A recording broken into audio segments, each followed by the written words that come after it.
শরীয়তপুরের জাজিরার রূপবাবুরহাটে মাদক কারবারিদের হামলায় রমজান নামে এক যুবককে নৃশংসভাবে হাত পা ও রক কেটে এবং চোখ উপড়ে গুরুতর জখম করা হয়েছে। এ ঘটনা এলাকায় ছড়িয়ে পড়লে ক্ষুব্ধ জনতা অভিযুক্ত মাদক কারবারিদের বাড়ি ঘরে আগুন ধরিয়ে দেয়। এই লোক বাড়ির গাঁজা আছে বলে এই বাড়ি আগুন ধরে দিয়েছে, এলাকার জনগণ মিলে সবাই এই অবস্থা দেখলাম। আর আসামি ধরে নিয়ে গেল মারা দেয় পানি খাওয়া দিয়েছে, আমার সামনে পানি খাওয়া দিয়েছে, চোখ রক প্রত্যেকটা রক হাতের কেটছি, এরপরে দুই পার দোনো রক কাটা, দুই হাতের দুই রক কাটা।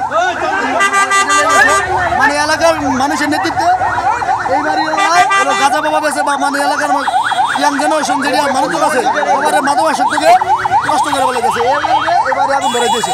হামলার সাথে জড়িত শাহজাহান ও সুমন শিকদার নামে দুই মাদক কারবারি ঘটনার পরপরই পালিয়ে যায়। গুরুতর আহত রমজান উপজেলার টিএনটি মোড় এলাকার বাসিন্দা।